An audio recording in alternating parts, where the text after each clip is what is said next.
Saludos a mi comunidad de Santiago Apóstol. Me presento para los que no me conozcan. Mi nombre es Elizabeth Nieves y pues soy hija de la parroquia, de la comunidad Santiago Apóstol. Toda mi vida la he vivido junto a ustedes, junto a muchos de ustedes que me han visto, ¿verdad?, crecer y llegar a esta etapa, ¿verdad?, de adultez, donde espero poder compartir bien bonito estos momentos de crecimiento y de reflexión en torno al Evangelio de San Mateo. Primero, darle las gracias a Padre Tony, a Ernesto, por la oportunidad, por la confianza, por el reto, porque no es fácil, ¿verdad?, saber que estoy compartiendo con ustedes cuando ya personas como el mismo Padre Tony, Padre Nino, hermana Lizzy, Ernesto han compartido. Así que por un lado siento un gran orgullo, ¿verdad?, de poder aportar, y por otro lado una gran responsabilidad de que lo que haga, pues lo haga lo mejor posible. Y en eso estamos tratando, ¿verdad?, de investigar y de explicar lo mejor posible.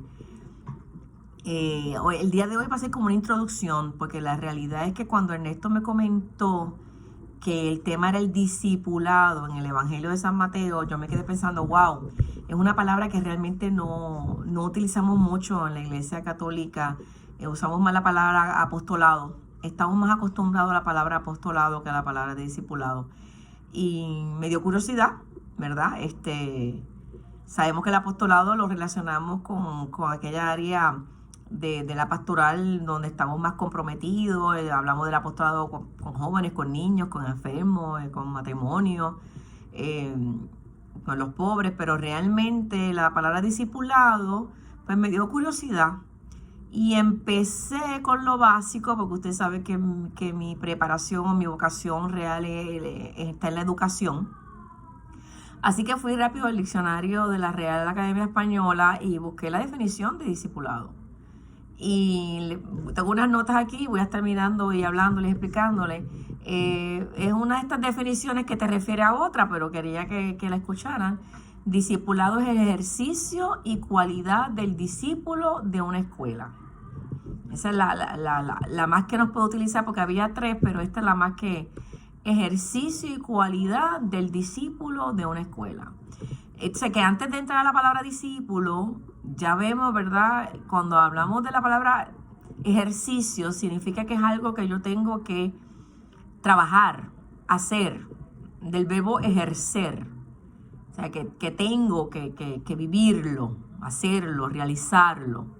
Y cuando habla de la cualidad, pues sabemos que es una característica, que cuando hablamos de una cualidad, algo que nos distingue, algo que podemos describir esa persona por esa cualidad, por esa descripción. Por lo tanto, cuando hablamos del ejercicio y cualidad del discípulo, pues sabemos que es algo que realmente hay que realizar, vivir, trabajar, y que nos distingue. Claro, cuando vamos entonces al término discípulo, que ese sí estamos más acostumbrados a escucharlo porque lo referimos muchas veces, ¿verdad?, a los apóstoles y a los seguidores de Jesús, pues entonces ya dice que es la persona que se instruye o aprende de una enseñanza, principio, doctrina, educación o ciencia bajo la dirección de un profesor o maestro. Entonces ahí ya vamos cayendo en tiempo, porque sabemos, ¿verdad?, de aunque Jesús oficialmente no era reconocido, ¿verdad?, entre la sociedad judía como un maestro, sí sabemos que sus discípulos, sus seguidores, le llamaban maestro. Por lo tanto, en la persona de Jesús es que encontramos, ¿verdad?, ya más sentido a la palabra discípulo, donde vemos que Jesús instruía, los seguidores, los discípulos aprendían, explicaba pues las escrituras, los educaba, ¿verdad? Definitivamente pues se da ya más claramente, sabemos, ¿verdad?, por qué hablamos de la palabra discípulo con relación a la persona de Jesús maestro. La palabra discípulo, por aquello de que sepamos, ¿verdad?, viene del latín discipulus, y también a su vez de discere, que puede significar disco o aprender, y oigan qué interesante, o sea, el que aprende o se deja enseñar. Es bien interesante para nosotros. Nosotros como cristianos, ¿verdad? Y quiero que vayamos haciendo esta reflexión, porque no solamente es el que aprende, sino el que se sigue dejar enseñar. Y qué mejor ejemplo, ¿verdad? Que nosotros aquí, en este curso bíblico de San Mateo, donde queremos dejarnos enseñar y queremos seguir aprendiendo. Así que esa es la definición, ¿verdad? El que aprende o se deja enseñar, este discípulo que aprende, que se deja enseñar y que sabe que en su vida debe vivir, ¿verdad? O ejercer o practicar para que sea la cualidad que distinga, ¿verdad? A esa persona que aprendió y fue enseñado por su maestro, que en nuestro caso es Jesús de Nazaret.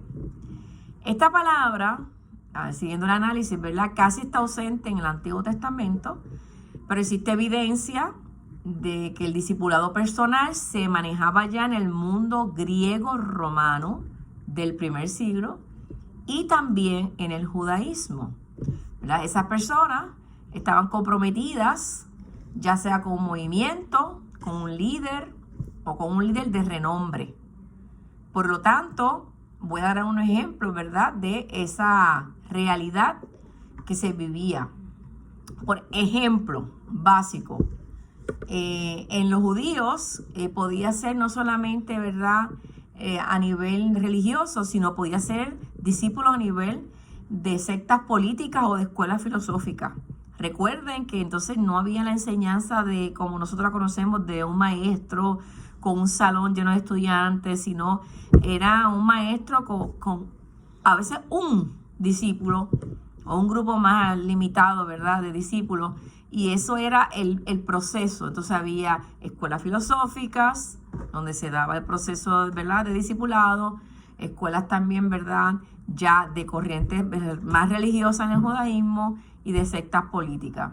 De hecho, en la Biblia podemos encontrar referencia ya en el Nuevo Testamento a que los fariseos pues tenían discípulos, ¿verdad? Discípulos que eran propios del fariseísmo. También hace referencia a que ellos se consideraban, ¿verdad?, muchas veces discípulos de Moisés. Y entonces volvemos a una figura de renombre, a una figura importante, a una doctrina importante. Así que ya ese término se usaba, era común en aquella época.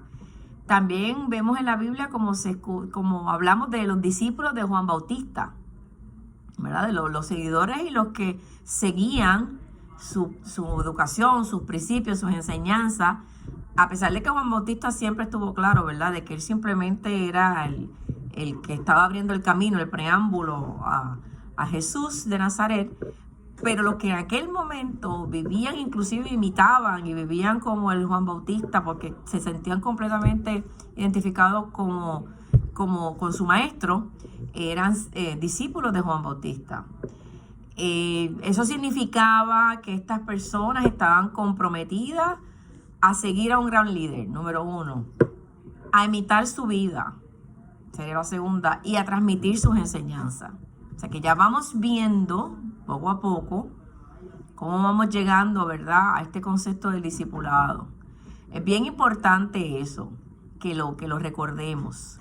Así que vamos a seguir ocultando este término de discipulado y vamos a ver que ya cuando eras judío y pertenecías a la religión, ¿verdad?, del judaísmo, y ya tú tenías más de 13 años, ser discípulo significaba ir a estudiar con el maestro, el Torá, ibas imitando la vida, la fe, y se enfocaba en aquel momento en dominar la ley mosaica, que era, ¿verdad?, la que se estudiaba, como también la interpretación de esa ley. Así que es bien importante, volvemos a repetir, que ya este término de discípulo, discipulado era usual, ¿verdad?, para esta sociedad judía y también para el mundo greco-romano. Bien, ¿qué hay de distinto? ¿qué hay de particular?